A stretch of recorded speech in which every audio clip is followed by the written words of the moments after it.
안녕하세요. 매일 새로운 사연을 전하는 읽어주는 사연 라디오입니다. 구독과 좋아요, 많은 공유 부탁드립니다. 오늘의 사연 시작하겠습니다. 안녕하세요.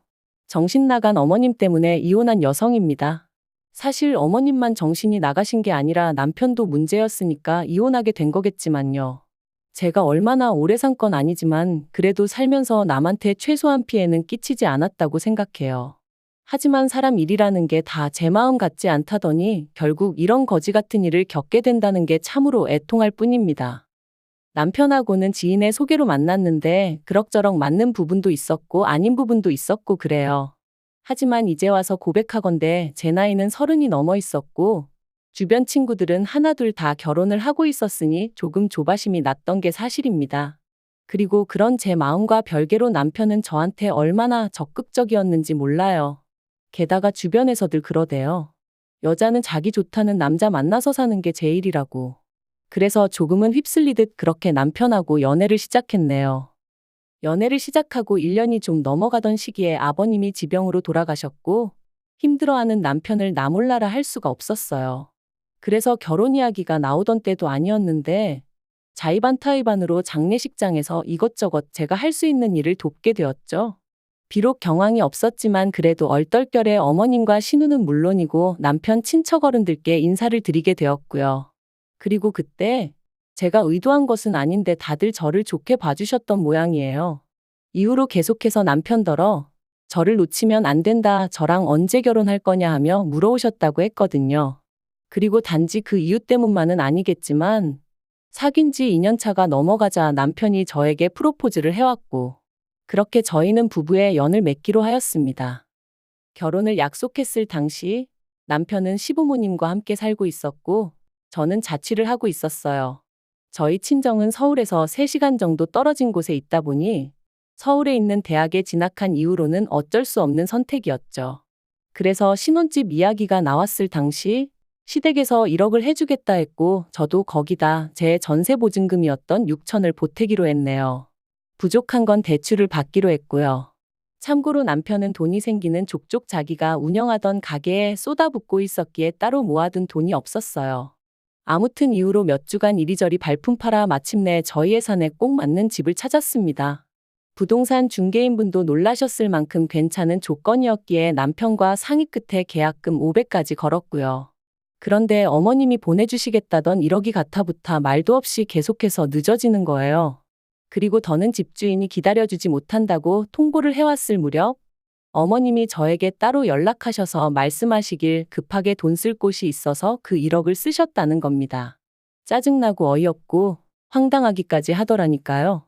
하지만 어머님한테 따지고들 겨를도 없이 식은 코앞이고 당연히 그 집에 들어가서 살게 될 거라는 전제하에 계약해놓은 가정가구들도 있었거든요.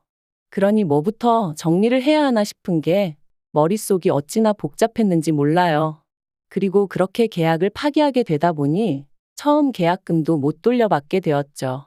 그래서 어쩔 수 없이 가뜩이나 빠듯한 예산이 더 빠듯해졌으니 예단을 생략하기로 했어요.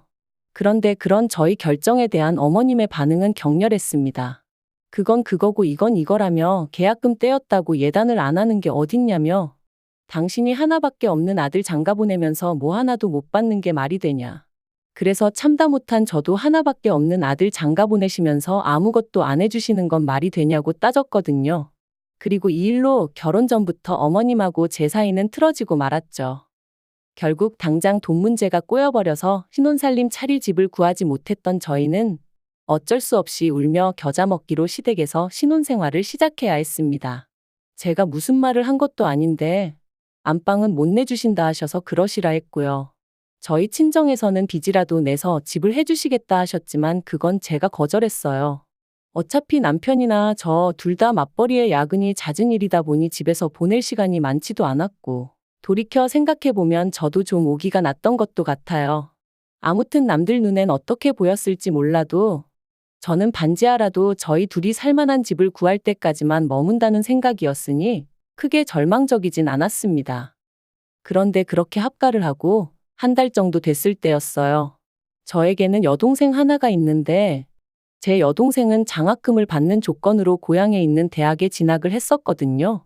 하지만 직장만큼은 서울로 다니고 싶어 하더니 결국 서울에 있는 대기업으로 이직을 할 것 같다며 소식을 전해왔어요. 그리고 그날은 마지막 임원 면접을 하러 올라왔던 날이었는데 여동생이 언니 어떻게 사는지 슬쩍 보고만 가면 안 되겠냐 하더라고요. 친정부모님도 걱정 많이 하신다면서. 사실 어머님 댁이다 보니 집들이는 고사하고 친정부모님한테 한번 오시란 말도 못했던 게 사실이에요. 저희가 모시고 사는 것도 아니고 어쨌든 어머님 때문이긴 했지만 얹혀 사는 상황이었으니까요. 그런데 마침 그날 어머님도 약속 있으시다 하셨던 게 기억이 나서 그럼 잠깐 들리라 했습니다. 그런데 여동생이 저희 집에 오고 10분도 안 돼서 어머님이 오셨어요. 친구분하고 다투셔서 약속이 파토났다고 하시더라고요. 어머님이 제 여동생을 보시고는 저더러 시애미가 집 비우기가 무섭게 손님을 들이냐며 싫은 소리를 하셨고 민망해진 제 여동생이 언니 나 그냥 갈게 하면서 나가는데 어찌나 속상하던지 결국 여동생한테 제대로 커피 한 잔 못 내려주고 보냈네요. 여동생이 가고 나서 저는 저대로 어머님한테 서운하다 보니까 그냥 방문 닫고 혼자 있었어요. 다른 집 며느리들은 이런 상황이었다면 어떻게 했을지 모르겠지만 저는 속이 좁은 사람이라 그런 건지 아무렇지 않은 척할 자신이 없었거든요. 그런데 그런 제 마음과는 상관없이 갑자기 어머님이 저희 방문을 확 여셨습니다. 그리고는 저더러 당신 방에 들어왔었냐는 거예요. 그래서 제가 거길 왜 들어가냐고 안 들어갔다 했습니다. 평소에도 어쩌다 빨래 정리해서 가져다 드릴 때 아니면 들어가는 일이 없고요. 그런데 어머님이 저더러 솔직히 말하라더니 당신 목걸이하고 반지가 없어졌다나요? 순간 이건 또 무슨 소린가 싶은 게 제가 어머님 목걸이하고 반지를 왜 가져가냐고 따졌어요. 그랬더니 그럼 맨날 화장대 위에 올려뒀던 게 어디로 갔겠냐며 그게 발이 달렸냐고 소리를 지르시는데 어이가 없었죠. 그래서 그걸 제가 어떻게 아냐고 그랬더니 너 그거 훔쳐서 네 여동생 줬지? 그러시는 거예요. 이땐 진짜 기도 안 차서 저도 제 동생도 보는 눈이 있고 취향이 있거든요. 해버렸어요. 그리고는 증거도 없이 저한테 이러시는 거 정말 실수하시는 거라고 소리를 질렀죠. 그리고 그때 남편이 집에 돌아왔습니다. 시계를 보니까 점심 장사 끝내고 브레이크 타임이라 들린 모양이더라고요.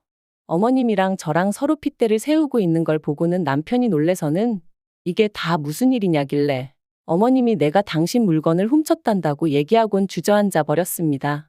그랬더니 남편이 어머님 떨어 정말이냐? 뭐가 없어졌냐? 증거 있으시냐 하고 묻대요. 그러니까 어머님이 억울하시다는 듯이 맨날 올려뒀던 게 저거 동생 왔다 가고 없어졌다고. 지 동생 준 게 분명하다며 아이고 그러시는데 남편이 어머님더러 어디에 두셨었냐 다시 한번 찾아보자 하고 모시고 들어가더니 10분도 안 걸려서 찾았다 소리가 들려오더군요. 그리고 발견된 장소는 황당하게도 어머님 핸드백 아니었어요. 하지만 저를 더 열받게 한 건 어머님은 끝끝내 당신의 잘못을 인정하지 않으셨다는 거예요. 오히려 계속해서 당신은 당신 핸드백 안에 그것들을 넣은 적이 없다 하시며 제가 궁지에 몰리니까 몰래 집어넣은 거라는 말도 안 되는 억지를 쓰셨으니까요. 그리고 저는 그런 어머님의 억지에 정말 넌떨머리가 났어요. 그래서 그날 밤 남편에게 어머님이 제대로 사과 안 하시면 이 집에서 더는 못 산다 했습니다. 땅굴을 파고 들어가서 사는 한이 있어도 이 집을 나가야겠다고요. 그리고 일주일이 지나도록 어머님은 결국 사과하지 않으셨어요. 얘기를 들은 신우가 자기가 대신 사과하겠다 했지만 제 마음은 풀어지지 않았죠.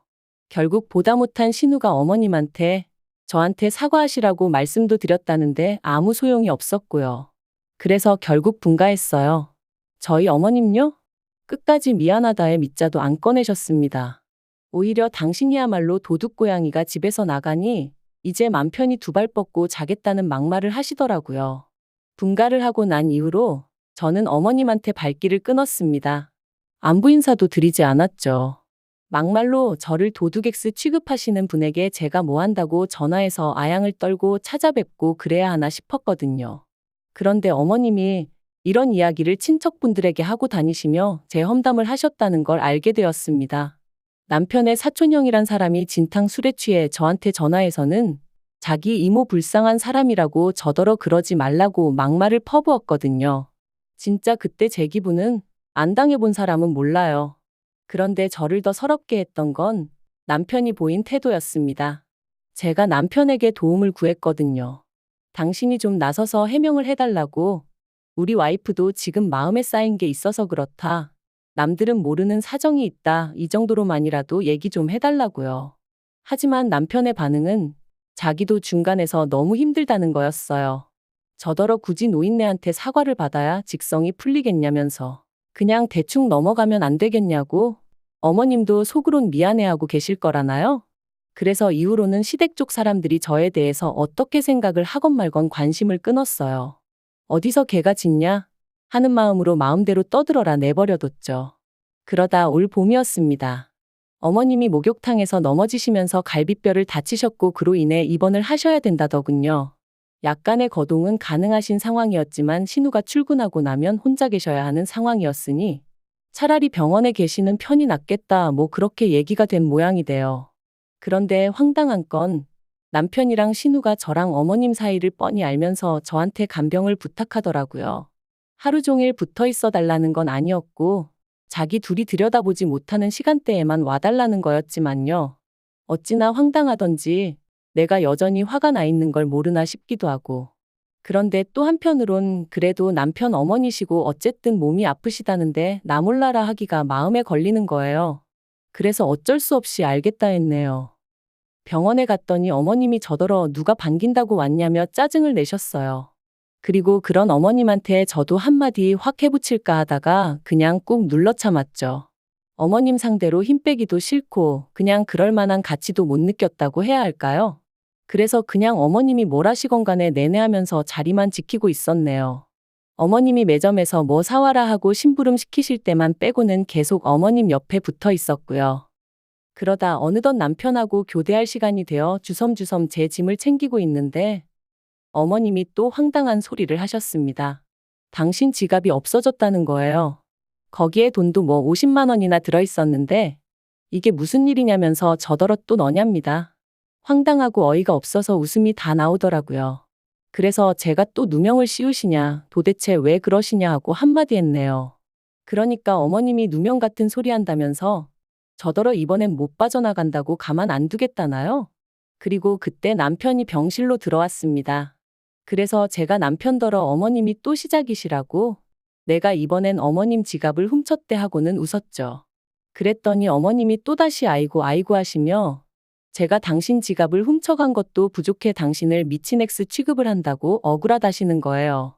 나오지도 않는 눈물을 쥐어짜내시는 게 어찌나 가관이던지. 그래서 제가 어머님 떨어 제발 좀 생쇼 좀 그만하시라고 그랬다니까요. 그런데 그때였습니다.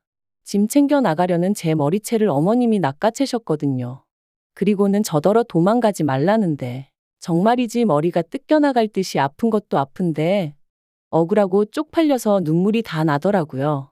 그런데 어머님 맞은편에 계시던 여사님이 저희 어머님더러 몇 편 내가 노망났냐 하시며 아까 지갑 침대 밑에 넣어놓고 왜 생사람을 잡냐고 혀를 차셨어요.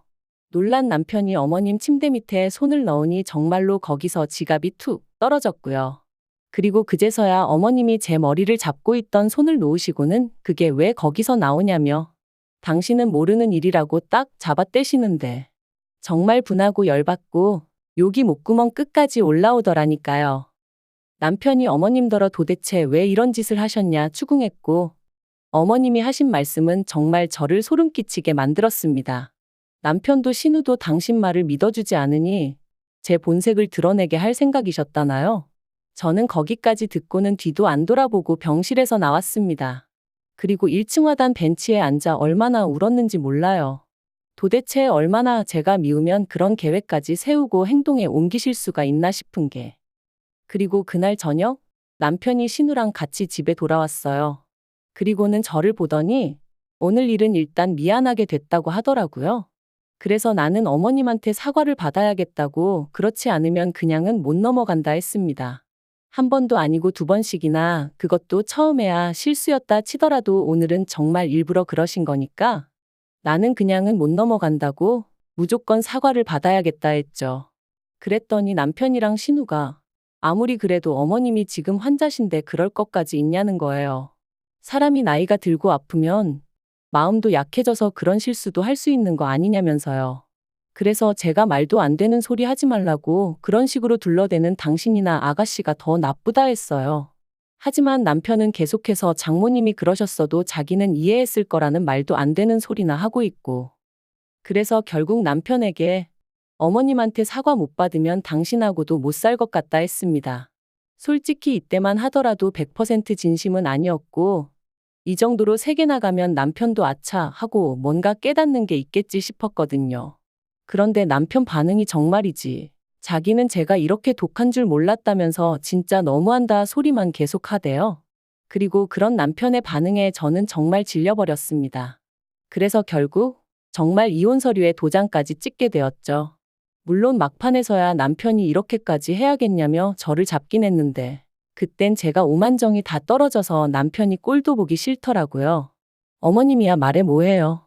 솔직히 어머님이 정말 치매라던가 그런 거였으면 이해했을지도 몰라요. 하지만 정말 멀쩡한 양반이 말 그대로 저 골탕 먹이려고 그랬다는 게 용서할 수가 없었어요. 그런데 더 황당한 건 엊그제 남편한테 전화가 왔습니다.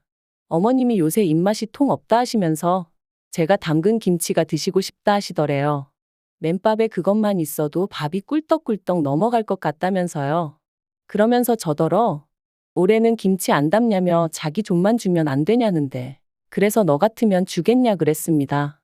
그랬더니 죽은 사람 소원도 들어준다는데 산 사람 소원 못 들어주냐길래 죽었든 살았든 내 알 바 아니니까 이딴 걸로 연락하지 말라고 그랬죠.